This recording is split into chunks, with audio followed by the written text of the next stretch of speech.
Hey, everybody, welcome to Hump Day Hangouts. This is episode number 392. It's the 18th of May, 2022. Thank you for joining us or catching the replay on the YouTube channel. That's probably where you're watching the replay.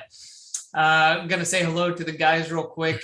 We got a few announcements, some exciting stuff coming up next week and the week after that. And then we're going to jump into questions. Got some good ones on the page already today. So if you're checking it out live, go ahead and pop your question on there now. So I'll start at the top of my screen. Chris, how are you doing today? Good. No complaints today. Weather is beautiful.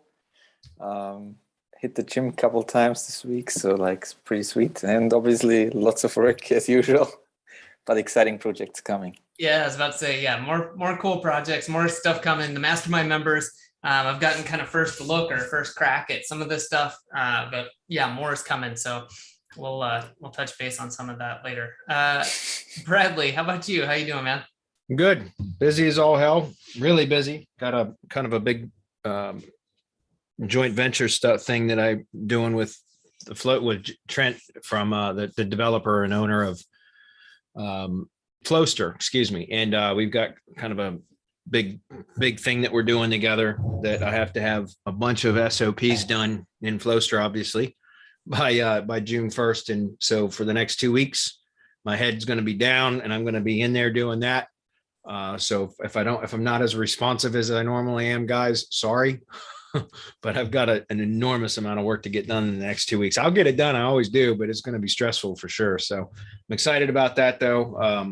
Got a lot of other good things going on. We got also a good promotion next week coming up that we just got off with Jesper. So yeah, looking forward to doing that as well. Yeah, if you want to just tell people a little bit about that, obviously we're sending out some emails and we'll have some stuff on Facebook, but I'll put the link on the page if you want to tell them, because you just hopped off talking with him. Yeah, Jesper's got a great software that he built for creating cloud pages and cloud stacks, and it's really good. And I got access to it, I don't know, about a month ago, probably even longer than that. But we just started, I took a whole entire day to develop some SOPs for how to build with it. And then I hired another VA, and now that's her job, is she just builds cloud stacks using his software. And it's really good. And he's made several improvements since I was in there a few weeks ago developing the SOP. So I'm gonna have to go back and update all that to add the new features and stuff. But it's really strong. It's powerful. It's a great app for very quickly, once you get the hang of developing the content. It can very quickly create these nice looking HTML pages that are hosted in various cloud hostings. Right now, there's 4 connections: Azure, Google Cloud, S3, and Wasabi. So, but more are coming. So it's really, really good. It's a great app. I'm glad that I got access to it when I did, and we're going to be kind of doing a promotion for it next week. So. Cool. I had to literally search. I have not heard of Wasabi before. So today I learned. There we go. Cool, guys. Other thing I wanted to talk about was the mastermind. I'm going to be sending out some emails next week. Of course, we would love to have everybody join the mastermind. We know it's not the perfect fit for everybody, but if you are looking to really grow, if you're a consultant, especially an agency owner, sometimes it makes sense for brick and mortar owners or somebody who's got a team and wants to, not only kind of figure out how to do this stuff, but how to do it directly, not only from Bradley, learn from me, learn from Chris, learn from each other, which I think is, for most masterminds in general, one of the most important aspects is being around people like yourself who are kind of pushing to grow and sharing what they're doing. But not only that, you also get first crack at a lot of this stuff that Bradley, is discussing, whether it's an SOP, whether it's tools that are being used, things like that. But the mastermind has had a killer deal going on for a while now. I think it's been about a year since we introduced our quarterly offer. We said a lot of people come in. We understand it takes time to get situated, and we put processes in place to make sure that people can really hit the ground running. But we said, for the people who want to make a little bit more of a commitment up front and want to stay for 90 days, because they understand that, a lot of things take more than 30 days, right? Like building a habit, anything like that. So we put together this killer package for people who want to join the mastermind for a quarter at a time. However, like basically everything right now, prices are going up. We're not immune to that. Nothing is. The price on that, the Mastermind quarterly offer is going to be going up on June 1st. So if you have been thinking about it, if you've just come across us and you've been watching Hump Day Hangouts and you've heard about it and thinking about it, highly encourage you to go to mastermind.semanticmastery.com. Check it out. And, you've got a little bit of time. We'll be sending out some emails, but the clock is kind of ticking on that now. Price will be going up. So you can join now, save, get locked in at that price. It's a grandfathered in price, or wait a little while, decide you want to join and end up paying more each quarter. Still going to be worth it. Still hell of a value, but wanted to tell you so you can jump in now and save some bucks if you'd like to do that. Yeah. And part of the reason it's going up is because this joint venture that I'm doing with Flowster, with Trent of Flowster, is it's in part because of that. I mean, of course, our expenses have all gone up. Everybody's has across the board for everything. So there's that, but also because the amount of additional value, like it's crazy that our offer has been ridiculously low for quarterly, in my opinion, for a while anyway. So, but I'm developing a bunch of SOPs right now. That our big kind of flagship SOP is the Google Business Profile SOP. So standard operating procedure. And that is huge. It's very thorough. It's incredibly detailed. It's so that a VA, you can hire a VA and they can go like literally learn how to optimize and produce Google Business Profile results like I do, the exact way that I do it. And so that is kind of like what we've been, pushing within the mastermind and everything for several months. But what I'm doing with Trent for Flowster is a lot of other stuff. Like I've talked about the Build with Bradley group, which is every other week we have a meeting where it's essentially about building a directory site and then using that as a prospecting tool. So prospecting and sales using a niche specific or industry specific directory. It's been my most successful prospecting method that I've ever used in my entire digital marketing career. And so I wasn't planning on building an SOP for that, but that's in part what I'm going to be doing with Trent. So at Flowster is, so I have to have an SOP for that, which is how to build a directory site, how to configure it, how to scrape leads that then you import into the directory, how to export them, how to import them into High Level, which is then used as the CRM and the cold outreach tool. Then the process of once, contacts reply using that, cold email as kind of the outreach method. Once they reply, then they get added in the automation adds them into a sales pipeline. Then what happens from there? So there's an SOP for that. So all of these are going to be SOPs that are going to stack one on top of another. So in other words, you start with like the determining niche, like how do you pick an industry that you want to focus in on for your directory site build and for providing services to. So that we start with that SOP. Then we go to, email warming, how to set up, how to pick domains for the directory, and then how to set up email or IP warming services for that so that you can build the reputation up before you start cold emailing. Like everything is turning into an SOP for that process. And that needs to be done by June 1st.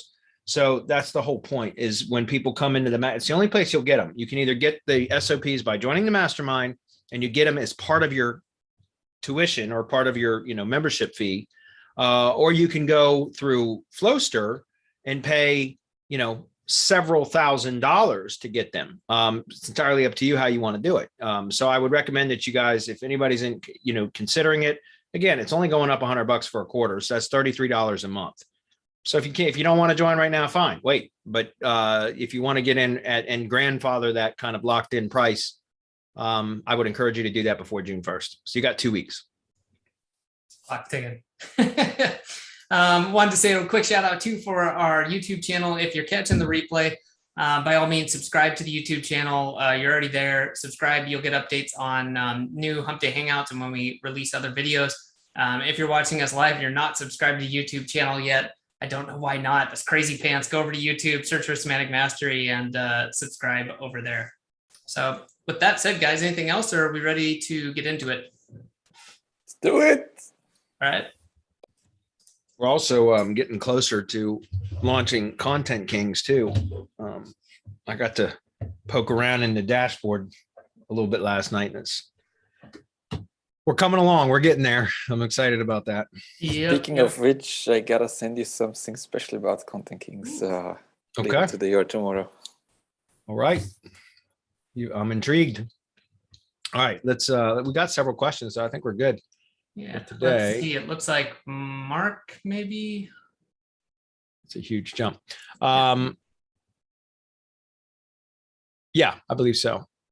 Okay, that's it. I read this earlier. This is a good question. So Mark says, hey guys, I was thinking about trying CTR manipulation for my local project, but I saw a webinar with Erik from On Page AI, who was saying that CTR is best for churn and burn, since if you start CTR and then stop it, it sends negative signals to Google, since Google sees all the activity is stopped. If I try CTR for local, will I really be stuck paying for it forever unless I want my clients' sites to drop? No. Here's the thing. Most people do CTR wrong. That's why Erik said that. Erik, I highly respect Erik Lancheras from onpage.ai. I've been following him for many years, and I respect him a lot. So, so what he was saying wasn't, probably just didn't give full context. Most people do CTR wrong because they way overdo it. And that's where that occurs. What he said is true. And that's it, because if you start engagement signals, CT click-through signals, and you set the volume up too high, like in other words, if you do too many and you leave that run for any length of time, then all of a sudden you stop it or you remove it and you see the activity, the click-through signals drop significantly, then that is kind of a negative ranking signal. But that's the whole reason why I said most people do it wrong, is because they go way over and above board. They feel like more is better. And that is not the case with CTR. The only time I would say more is better, and it has to be still within reason, is for branded searches, or what they call navigational searches, which includes brand searches, but also variations of brand searches. And even then, more isn't always better. It just means if you're going to be aggressive, a brand search is the only place that I would be aggressive with CTR. The volume of signals sent would be at the brand level, brand search level. But if you don't need a ton of clicks, guys, like that's the whole point. If you do it properly, then CTR signals does not need to be a lot of click volume, search and click volume. It just needs a few, and it just kind of helps to nudge it along until the site starts to rank and then starts to receive organic traffic naturally anyways. Does that make sense? So for example, if you've got, you said it's for a local project. So we're just going to forget about organic SEO. We're going to talk specifically about Google Maps. If your Google business profile that you're considering applying this to, CTR signals to, let's say it's in position 5. So you're out of the 3-pack, which means you're likely not getting calls from the Maps pack, right? Or you're generating leads from the Maps pack, because that old joke about where's the best place to hide a dead body, on page 2 of Google, right? On the second page of Google, because nobody ever goes there to look. You could say kind of the same thing about Google Maps, like in position 4 or lower. Does that make sense? Like, because how many people actually go and click more results at the bottom of the Maps pack? Very few. I mean, I'm not going to say it doesn't happen. Of course it happens, but it doesn't happen very often, if that makes sense. Most all the time, people are going to call one or all 3 of the results in the Maps pack, and that's it. Like, they're done. They found what they were looking for the most part. Again, there are always exceptions to that. So my point is, let's say that your Google business profile that you're considering this for is in position 5, which means you're probably not getting very many leads from that, because it's not, it's got limited exposure. Not very many people are seeing it. And now you apply CTR signals to it, and you do it the right way, which is with conservative numbers. You only need a handful of clicks. It depends on kind of like what the search volume is and everything else for the keywords that you're trying to push. But if you do it conservatively, and if you focus more on brand searches and referral traffic CTR instead of search and click traffic, which is where it does a search and then, it goes and finds the listing and then clicks on it, which is, again, that's unnatural. And most people are way too aggressive with that. The best way to do it is do brand searches so that it pops a knowledge panel or pops up, at least, at least in the maps pack in the top position because it's for the brand that was searched. Most of the time it'll pop a knowledge panel and then engage on that. That's a huge signal. Referral traffic through highly relevant sites that are linking to it. So tier 1 links that are linking to your Google business assets, whether it's the money site, the Google business website, or the Google business map. So that, the Google map itself, any one of those, if you're sending referral traffic with click-through bots from brand tier 1 assets that are especially highly relevant tier 1 assets, those are again click-through signals through a backlink to your target assets. It has nothing to do with search and click traffic. It's just referral traffic. Those are good signals. So you can be more aggressive with referral traffic signals than you can with search and click. But all you need is a handful. And again, it varies depending on what the overall search volume is and also where your positioning is. Here's the thing: if you're in position 24 in maps, and the average, let's just, to keep numbers simple, let's just say the average monthly search volume for the keyword that you want to push on is 100. Let's just, to keep numbers real easy, let's say the average monthly search volume for the keyword that you want to push on is 100 per month. That's the average monthly volume. And if you're in the top 3 results in the maps pack, you can safely go up to around 25, maybe 30% click-through rate from that of that. So you could potentially, and again, that's even aggressive too. That's only once you're in the top 3 and really only in the top position. And even that's a little bit aggressive, but you could say, okay, if I was in the number 1 position and there's 100 searches per month for this keyword, and I wanted to, continue that to make sure that I stay there by augmenting it with CTR signals, then I might want to set it to 15 or 20%. So 15 or 20 click-through search and clicks per month, right? And that would just be to kind of maintain the positioning. But if you're in position 3, it would be less because the 3rd position, right, the C position in the maps pack gets less click-throughs naturally than the first one does. Does that make sense? So you have to lower that even more. And so, like I said, if you wanted to be super aggressive, I've done it as much as 25 or even 30%, searching 30% of whatever the average monthly search volume is. But if you were like in position 5, you might want to only do 10%, right? So instead of, if you were in position 1, 2, or 3, if you would apply 20%, so 20 search and clicks per month for that particular keyword, then if you're position 5, instead of doing 20, you might only want to do 10 because naturally it should be getting less clicks than what would be in the 3 packs. That makes sense. And so if you're in position 24, right, so you're on page 2, would it make sense for you to get 10% of the click-through for the average monthly search volume for that keyword? No, because who the hell goes to page 2 to find position 24 to click for a keyword and does it 10 times in a month or 20 times or whatever? Does that make sense? So you might only need to do like 5%. So 5 clicks per month, search and clicks per month. And you do that across different keywords along with, in tandem with, brand searches and referral traffic searches, because I know what people are thinking. Well, how is 5 search and clicks per month going to help anything? Well, it does, believe it or not, but it does it also when you combine it with other keywords that are also have low search volume signals as well. It's a cumulative effect that helps to move the needle, as well as also, like I said, brand searches and what they call navigational search queries, which are brand plus keyword, brand plus location, brand plus phone number, like searching brand, like, Joe's Plumbing phone number. It's like those types of hours of operation or business hours. So like, brand plus business hours, those are types of search queries that are called navigational search queries that they include a brand search in them, in the search queries. And those are all really powerful signals as well. So you can be more aggressive with those and with referral traffic, but the search and clicks, like I said, you want to keep it very conservative and depending on where your positioning is.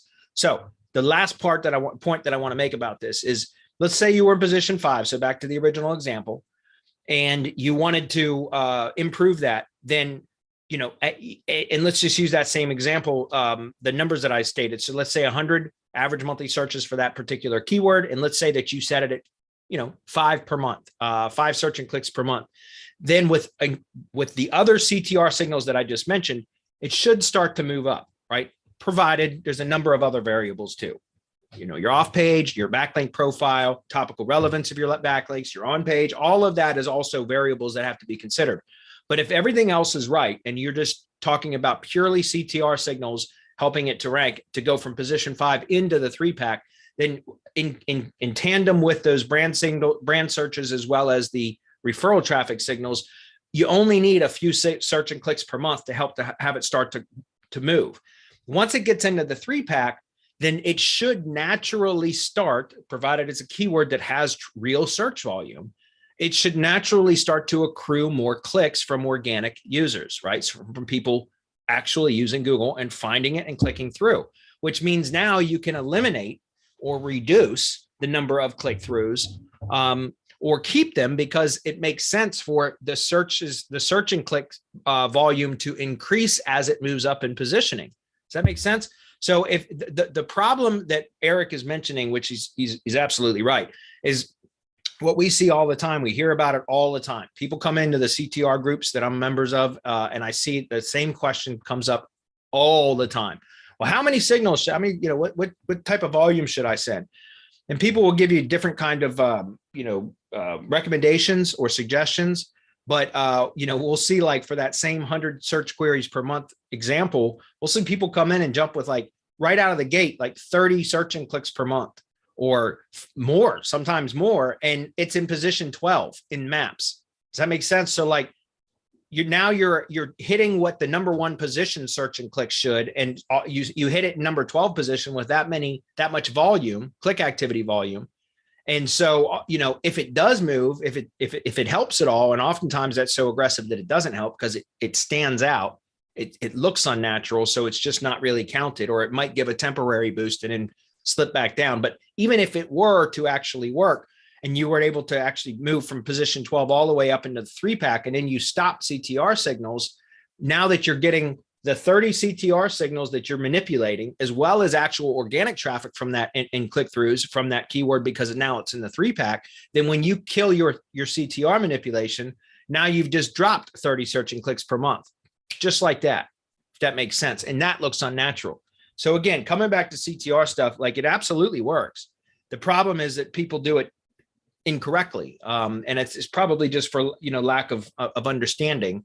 But, be conservative, be extra conservative with search and clicks, like keyword search and clicks. Take into consideration where the current positioning is. Look at search volume data for those the keywords that you're going to push on. Be really conservative in your numbers for the click-throughs. Then again, for brand searches and variations of brand searches, otherwise known as navigational search queries, you can be more aggressive with those. And referral traffic. Again, you don't want to go overboard, but you can be a lot more aggressive with referral traffic through really relevant tier 1 links. Those are one of the best ways to kind of help move the needle with CTR signals. So anyways, that was a great question, because that's something that we every single one of the groups I'm in, you see over and over and over again, people come in with the same question. How many signals do I send? And oftentimes the volume that they apply is way, way too aggressive. And that creates problems. So it's a great question. Ben says, I have a second question if you have time. Was there a first question I missed? I don't see the first question. Yeah, it looks like he posted again after this. Okay. Okay. So my first question, I get it. So the first question is in position 2. My first question was about trustflow category. Is a domain with a majestic trustflow category of just business suitable for any local business project, or do I need the domain to be very specific to the category, like business finance? This is a great question too. Like business/financial or business construction and maintenance, etc. Would just plain business category have any power and be flexible with what industry could benefit from a link from it? Thanks. That's a great question, Ben. And yeah, okay. So the way that I do everything with my link building business is for tier 1 links. So those are links that are going to link to the money site, Google business website, Google business map. Okay. So those are the 3 tier 0 assets. That's how I've been calling it that for over a year. The 3 tier 0 assets. It's like the holy trinity, right? So we have the money site, the Google business website, the Google Maps. So any tier 1 links are going to link to one of those 3 assets or all 3 of them, okay, which is fine. because they're all connected. So it's okay to link to all three of them in one rebuilt domain. That I always try to use the most appropriate topical trust flow category, which is generally going to be a subcategory. So as you mentioned, business is a top level topical trust flow category, but then there's a whole bunch of subcategories within the business category. Construction and maintenance, that's one that we use a lot for contractors. Financial services, as you said, there's one for transportation and logistics. There's one for healthcare. There's one, I mean, there's just a bunch of them. And by the way, there's a great, this is an old diagram, but this is a diagram that shows the different majestic, you guys can search this, just go search for majestic monitor, social explorer or whatever. But this shows the top level categories are these big bars on the inside. And then if you click on them, it pushes out a little bit. And then it shows all the different subcategories within each one of the categories. So, financial services, arts and entertainment, marketing and advertising, consumer goods and services, construction and maintenance. Anyways, these are all the different subcategories for business here. And this is an old, I don't know if they actually maintain this still, maybe, because it looks like it's live. But anyways, I use this often in consultation with link building clients to kind of explain and let them see like the different categories. So back to your question. For tier 1 links, we always try to assign only domains that are in the appropriate topical trust flow category, the most appropriate category, which is generally going to be a subcategory. Okay. But at tier 2, you can go broader, right? So the point that I'm trying to make here is if you're going out and hunting down domains, which is smart that you're doing that, and looking at topical relevance is your primary metric, which it should be, and domain history, topical relevance and domain history. Those should be the most important things that you look at when you're hunting down domains to be using for link building purposes. So try to find for any domains that you're considering purchasing for to link directly to any one of your tier 0 assets. So any tier 1 rebuild is what we call them at Semantic Links, should be in the most appropriate topical trust flow category. And sometimes there's more than one topical trust flow category. Again, back to tree services, business, construction and maintenance is one. Another one is business, agriculture and forestry. Those are both highly relevant to the tree care industry or tree service industry. Then there's another one for home that's gardening. So this is home, and it's much harder to see this one. I think sometimes you can actually zoom in on these, makes it a little bit easier. But there's one in here for gardening right there, home/gardening. That's a subcategory. That's also relevant. To a lesser degree, there's science/agriculture. Science is this green one over here, or that's news. Your science is this one. There's one for agriculture that is also, to a lesser degree right there, agriculture that could also be potentially used for tree service contractors. But mainly for tree service stuff, we look for business, construction and maintenance, or business, agriculture and forestry, or home gardening, right? So those are like the 3 that I use for tier 1 links. But at tier 2, we can use pretty much, I don't like to, but we can use pretty much anything in the business category because it's still related. It's not perfectly relevant, but it's still closely related. Does that make sense? So, great question. But what I would suggest is that you consider, where you're going to use those domains. And if you find good domains with clean histories, high trust flow values, but it's just not in the most appropriate category to use to link directly to the money site, the Google business site, or the Google map, then purchase it anyways and use that as a tier 2 link. Right? Here's the thing. You could do something like a cloud page, right? HTML hosted cloud page. Make sure that you're available for the webinar next week that we do with Jesper, because you're going to see like he's got a great system for doing that. You can build a cloud page with relevant content that links to your money site and your other tier 0 assets, a Google business site, Google map. And then that's the tier 1 link now, right? And so that's fully relevant because you've optimized the content. Everything is optimized exactly the way that it should be to point to your money site and your other tier 0 assets. Now you could use that domain that you found that's not in the most appropriate category, but still related as a tier 2 link to link to that cloud page, for example. Or you could use your Blogger blog, right? Your blog, a post on Blogger, or a press release, your organization page, the ID page, a Google site. Any one of those branded tier 1 assets can now become a link building target for the domain that you're looking at that might not be in the most appropriate category, but it's still related, it would make a perfect tier 2 link to power up one of those tier 1 assets. Does that make sense? So the further you get away, right? So at tier 3, you can go even broader, right? So like, for example, going back over to here, there's regional, which is pink. So regional, for example, you'll see Europe, there's North America. So like those are really broad, but it's still, wouldn't a link for a tree service contractor, in my case, in United States or Canada for that matter, right? North America. If I find a domain that has a backlink profile that is in the regional North America trustflow category, topical trustflow category, I wouldn't want to use that as a tier 1 link or probably even a tier 2 link, but tier 3, why not? Right? So at tier 3, I can use that to power up tier 2 assets. And it's just about pushing trustflow. The further away you get from your money site or your tier 0 assets, the less relevant it can be. I still recommend that you try to find some sort of connection and just use logic to determine that, right? Common sense. That was a great question too. I love questions about link building because I enjoy it. I love digging into the data. So that was a great question, Ben. The next question is, I have a second question if you have time. I recently bought an expired domain with good trust flow metrics and want to point it at my site. I read on Diggity blog that Google has a filter on expired domains to weed out SEOs and that you need to wait at least 36 days between indexing the expired domain and linking out to from it, or Google penalizes it. Have you found this to be true with your new link building service? No, not at all. Or do you link from your fresh rebuilds to the client's site right away? Yeah, we do. But we're real strategic on our link building to tier 1 asset or tier 0 assets. So our tier 1 links we're real strategic about how we do that. And we spend most of our time at tier 2. And then once all the tier 2 links are built that are required for that project, then we move to tier 3. And that's the long-term play is building links at tier 3. I'm not going to give away my process and my ratios. I do talk about that in the mastermind. If that's something that you're interested in, Ben, it sounds like you've got a pretty, you're hot on the trail of doing this for yourself. And I encourage that. I teach everything that I do in my link building business in the mastermind, no shit. So if that's something you're interested in, come join the mastermind before the price goes up in 2 weeks or afterwards, whatever.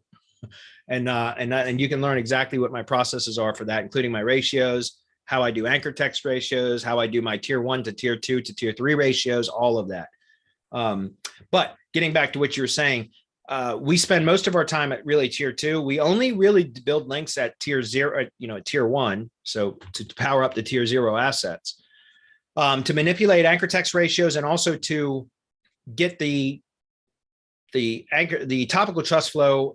So essentially the backlink profile into the appropriate topical category for tier 0 assets. Once we've accomplished that, which sometimes only takes literally a few links at tier 1 to manipulate the topical trust flow values of the tier 0 assets into the appropriate categories, and also to manipulate the anchor text ratios to where it mimics or is close to what the average anchor text ratio is of the top 5 competitors for whatever search query we're optimizing for. Once we get those kind of values manipulated into an appropriate range, then it's all about powering up the tier 1 assets at tier 2, because that's much safer anyways, right? And then once we built all of our tier 2 links that are required for the project, depending on which ratio we're applying, then we go out to tier 3.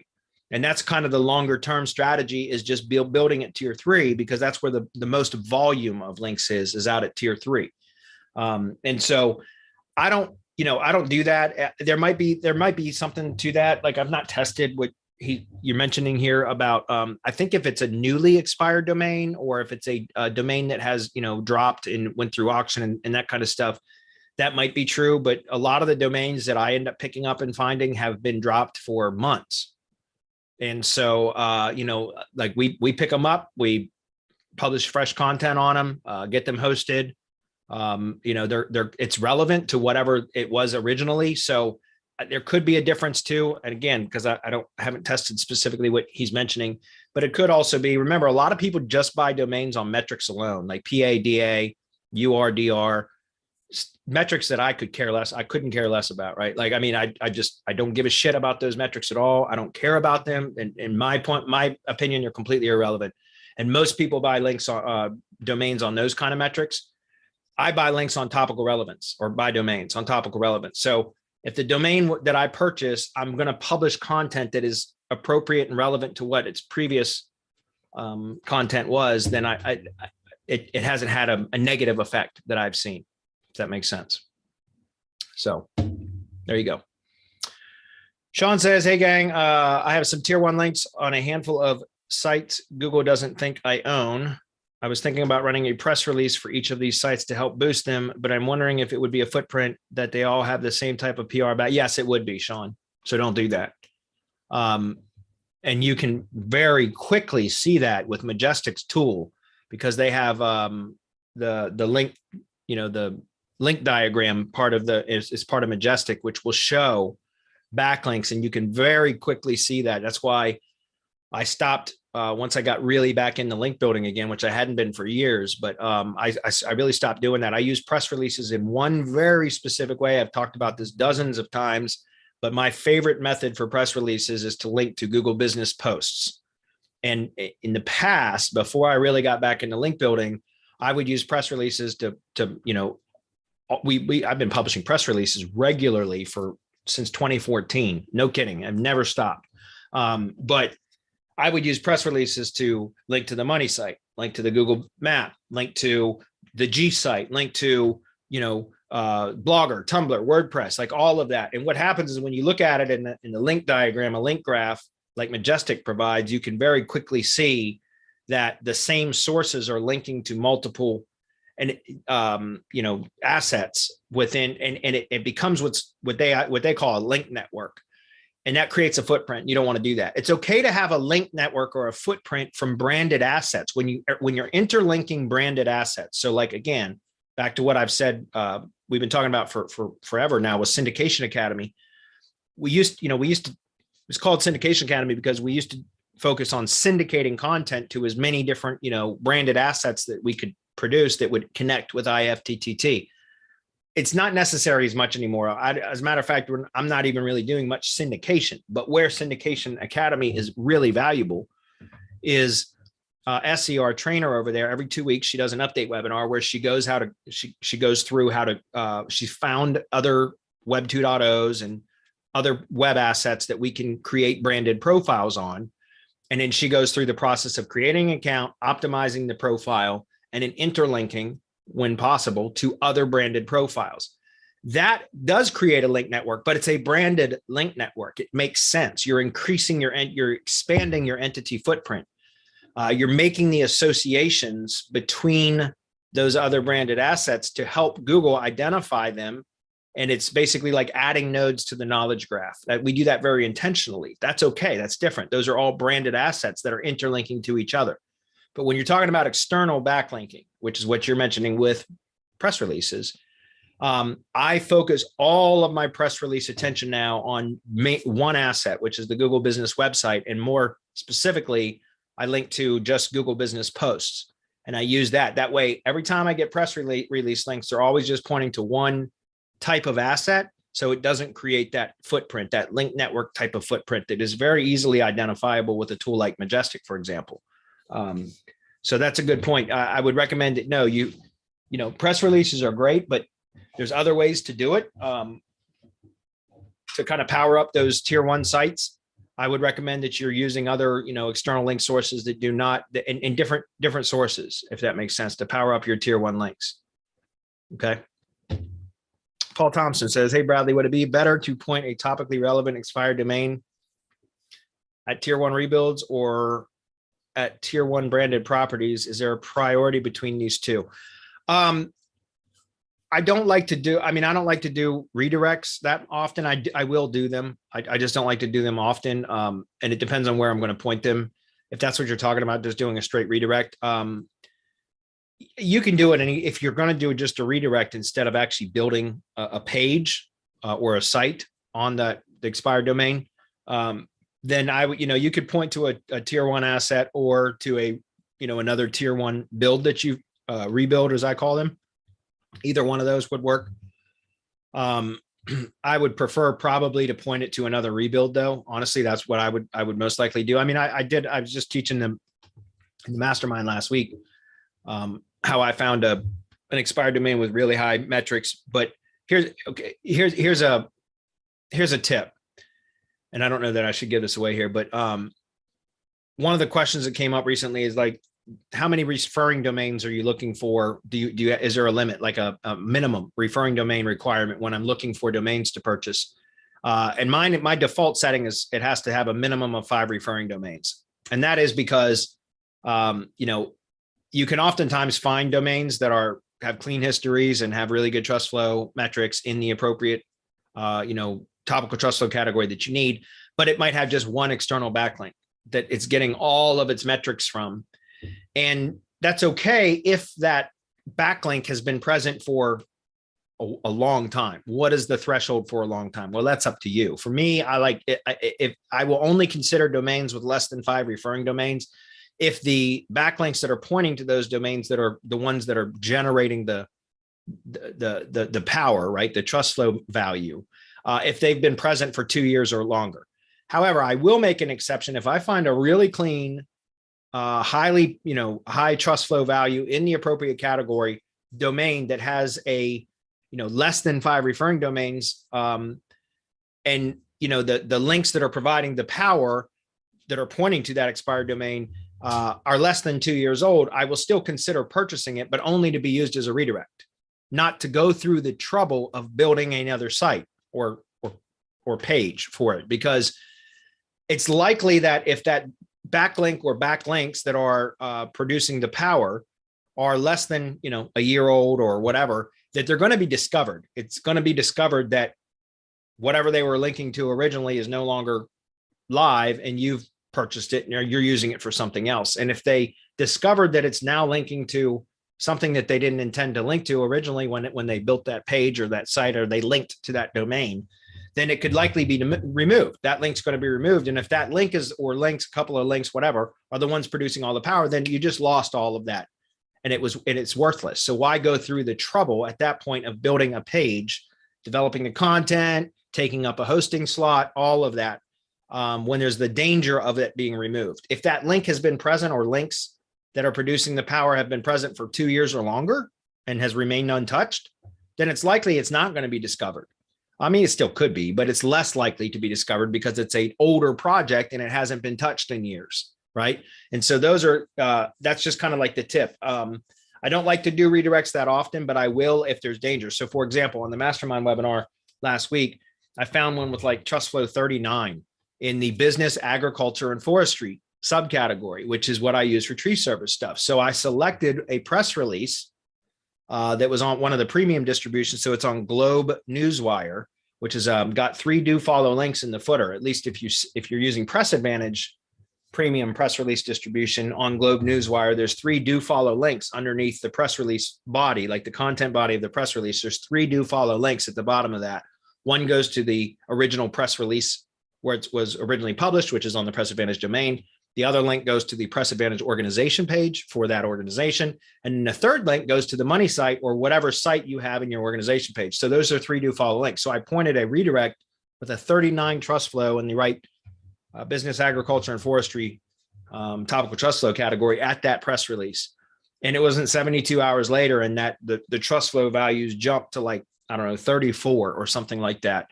For that press release, which then bled through to the money site and to the Press Advantage organization page and to that individual press release. So like we were able to take 0 trust flow values to well into the high 20s on Press Advantage. And then ultimately like it influenced the money site topical trust flow too. So the answer that I'm getting at is it depends on what you're going to do. If you're just doing a redirect, then I would redirect only to a tier 1 asset or to a tier 1 rebuild, which is probably what I would recommend.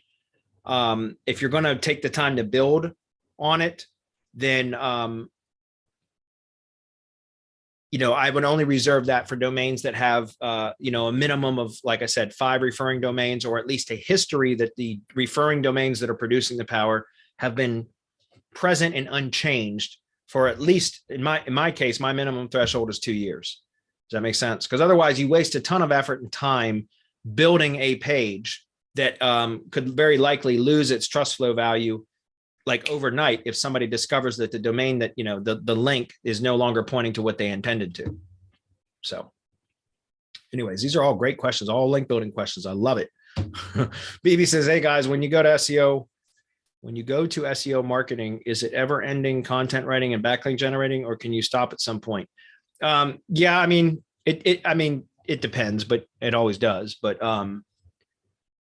that's mostly SEO, right?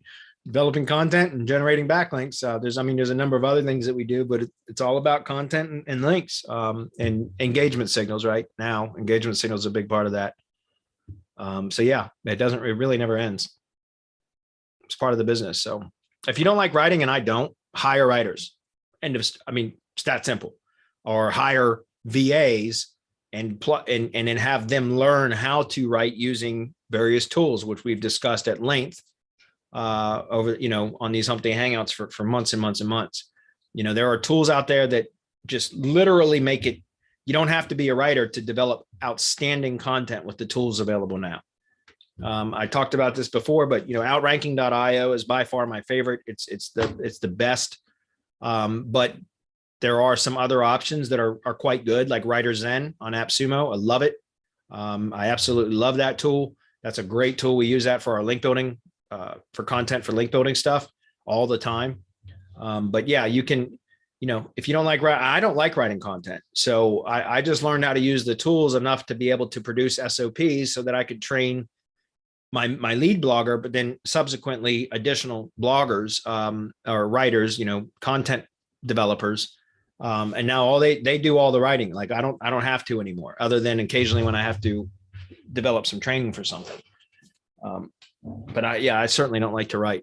I love building backlinks. So I do. I truly enjoy that. So BB says it's hard for a single person to do all SEO work, content writing the hardest. I agree. I hate writing. That's why I hire it out. Again, you can hire a writer, that's expensive, or you can hire a VA and teach them how to use tools that make writing easy.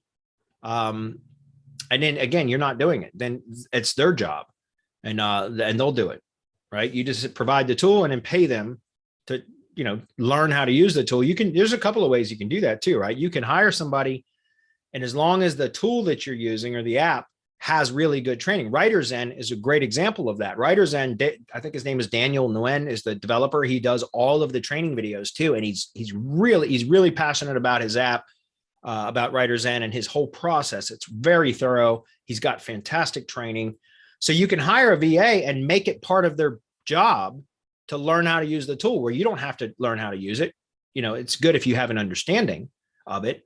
But you can say, look, for the first 2 weeks, I'm going to pay you, or for the first week, if it's a full-time job, whatever it is that the arrangements you make, you could say, if it's a 40-hour a week engagement with that virtual assistant, you could say, look, for the first week, I want you to do nothing but learn how to use this tool. That's it. That's their job. You pay them for the week. They don't produce any content for you, or they could, but they learn how to use the tool at the end of a week. And on week 2, they start developing content. And of course, there's probably going to be some critiquing back and forth to get it right, to dial it in. But once they get it right, they're done. So you don't have to produce the SOPs and the training. I tend to do that for most of my VAs because there's very specific ways that I want things done, but you don't have to do it that way, right? You can hire a VA and have them, pay them hourly or however you've worked it out with them, and have that part of their job. Like, hey, look, you have to go through the training, the training that is available for the tool, and learn how to use it. That way you're not taking the time for it. I don't enjoy using those tools at all. I just don't like writing. So anyway, do you think that all should be outsourced and only money should be invested and no time at all? No. I disagree. I like to spend time on stuff that I enjoy doing. Like I do enjoy I like link building. I like looking at the data. I like analyzing competitors, and I do, for whatever reason, I'm just a nerd like that. So I enjoy that. I enjoy the link building part of things, but I hate writing. I don't like, there's a ton of things that I don't like, that I outsource as much of that as I can. But there are things that I do enjoy doing, so I tend not to outsource that. Although there are times where it makes sense to still outsource it so that you can focus on even higher level stuff. Like, for example, I might enjoy link building, but is that the best use of my time when I could be out selling link building services? Does that make sense? So should I be on sales calls with local SEO agencies, or should I actually be like assigning domains and target URLs and anchor text? No. And so that's why my project manager is actually taking over that for me. She's in training. But because I've always done that for months for my link building business, has been the one to assign the domains to each project and then assign the target URLs and the anchor text. She's in training for that now so that I can focus more on selling, prospecting, and sales, which is going to generate more revenue. But I do enjoy that part of it. So again, outsource the shit you don't like and you don't want to do, or the really time consuming stuff. That should be number one priority. Get rid of the stuff that's eating up all your time or that you don't enjoy doing, or both. And ideally both.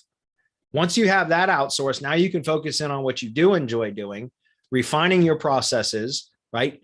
Then and then figuring out how to make more money, right? Generate more revenue. And so sometimes that means that you have to give up some of the stuff that you enjoy doing and delegate that as well, so that you can focus on the marketing side of things, the prospecting and sales and marketing, which is, I've said this many, many times to you, BB, as well as to many others. If you want to get good in this business and make money, learn how to sell, learn prospecting and sales, because you can find people to execute, to fulfill SEO services for you. The hard part is selling it. So if you can get good at selling it, that's how you can make money, because you can always find people to fulfill for you. And then it's just about selling at a high enough price to where you can pay your fulfillment providers and still have a profit margin left after everything else, after all tools, apps, subscriptions, and personnel are paid. You still have some profit to take home for yourself. Does that make sense? Again, I love SEO. I teach SEO, but the best piece of advice that I could give to anybody is to focus on learning how to sell SEO first, because if you know how to sell it, you can get it fulfilled. And if you have a desire to learn how to do it, you can still learn how to do it if you want, but do it from a position that you have revenue coming in, right? If you've got money coming in, you can buy tools, you can buy training, you can join mastermind groups. So, and instead of learning SEO and thinking that, oh man, all I got to do is learn how to rank shit and I'm going to make money. Bullshit. We all the time we see that people coming into the business, they want to learn SEO because they think that they're going to make money if they know how to do SEO. And that's not true at all. Learn how to sell it first. And then you can always learn how to do SEO once you have revenue coming in. And that can kind of fuel your pay for your education, pay for apps and tools and everything else. So it's a good question though. Okay, we're almost out of time. We got one more question, unless we had some on YouTube, which I didn't even check. No, I think we're good over there. Okay. Oh, look at that. That sounds good. Okay. Last one. Rami says, hey, Bradley, I've been creating GMBs for some of my clients and we keep getting suspended sometimes. Yeah, right now I can imagine. He says, we are doing postcards, have some social profiles built, and I build Blogger, G site, and the business site to build more trust and interlink all of them. I'm still getting suspended sometimes even after doing this. Any recommendations? Yeah, honestly, I can't. I wish I had some, magic words to tell you, but Google Business is just really, really, really sensitive right now. They're fighting spammers. End of story. So what I've heard a lot of in the mastermind from other members is that people are still able to register GMBs, but when they get the postcard, they'll enter in the verification number, and within a matter of, sometimes within minutes, but sometimes within days, other times within days, I should say, they're suspended, or they'll trigger video verification when they enter the code to verify the listing. And then if they can't video verify it, then they lose it anyway, right? And I had 3 Google Business profiles for one of my longtime clients who's in the pest control industry that we had built that were in different, locations that I really hadn't done anything with for years, but they've been live for like 3 or 4 years. They were fine. And I went in to change the phone number on each one of those listings to the 1-800 number because I wanted to get rid of, I really hadn't done much with those Google Business assets for years. And I put in, they had local numbers that I was paying for monthly, and they weren't getting a lot of calls. So anyway, long story short, I went in to switch it out with the 800 number so that, for the same number for all 3 locations. And it was about 72 hours later, I got notice all 3 had been suspended. And it was crazy because that's the only thing that I did, right? Was go in and change the phone number to an 800 number that was still valid for that business, right? So it just goes to show you, like, there are certain, like, right now it's very, very trigger happy. Google is, they'll suspend stuff. I see you got a follow-up question. Could it be your IP address? Unlikely. I mean, it could be, but a simple fix for that is try it on a different IP, right? Use a VPN or get a private proxy, which is actually the better way to do it, and log in that way.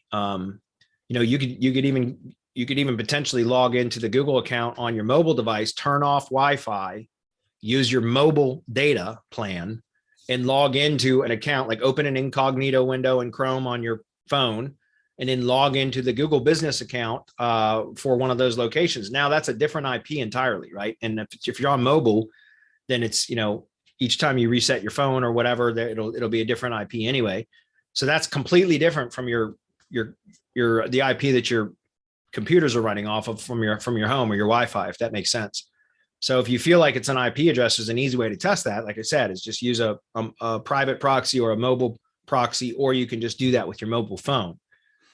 Just turn off Wi-Fi and go through your mobile data plan. That'll be a completely separate IP. And you can test it that way and see if it suspends another one, then it's not the IP. I don't think it's your IP. I mean, I could be wrong, but it's unlikely that, because it's common right now for Google business assets, if they're not tied to even Google business assets tied to real valid business locations are getting suspended easily right now, right? For going in and making edits to certain things can cause it to suspend. But I've experienced a lot less of that if they're tied to a real business location than if they're, spammed listings, which means they're not a real valid business location, whatever they're registered to. So you just got to be really careful. I would say, I've heard about this in some of the other areas, and it's probably true. I haven't tested it myself. I've experienced it a couple of times, but it wasn't like intentional, but would be to, when you request to have to verify a GMB or Google business profile before you actually, even if you get the card, before going and entering the code, do a ton of off-page work, like a bunch of citations, submit to data aggregators. Like BrightLocal has a data aggregator submission service. It's like $60 per year. But you have to do all of that work to kind of validate the entity and give it time, like 90 days, 120, so 3 or 4 months, to allow like all these different directories to populate with data from the data aggregators and all these other kind of things that you can do to kind of validate the entity and then try to verify it. And it can stick. And sometimes you can verify via phone or email for those types, because there are so many validation signals out there to make Google think that, it's a real business. But think about how much work goes into that. And what if it doesn't work, right? Then didn't you just spend a shit ton of time and effort and perhaps money on creating all these validation signals just for it to still be suspended? And that's why I said, I've seen it happen a couple of times from just, maybe getting a tree service contractor who had a published Google listing, but they had never claimed it or verified it. Right. Does that make sense? And then I would take them on as a client, but because they've been around for 5 years and there's been a Google profile, even though it had never been verified, we verify it, and we were able to verify by phone or by email as opposed to postcard. That can happen. And it's because it was an established business that had all the signals out there that validated it, which you can manipulate that. You can manufacture those validation signals, but it takes time and effort and really time more than anything for all of that to become established and recognized. And then if it's a spammed listing and you go to validate it and it's still, or verify it and it still suspends it, now you've just pissed all that time and effort away. So is it worth it? In my opinion, probably not. So I wish I had a better answer for you, but something I'm going to be working on once I get through some of these other projects and we get a couple of these launches done that we're trying to do. I do really want to focus in on trying to do lead gen stuff that doesn't require Google Business. Cloud pages is a big part of that. So like Cloud Stacks, Cloud Pages, YouTube is going to be a big part of that. Still G Sites and Drive Stacks, a big part of that.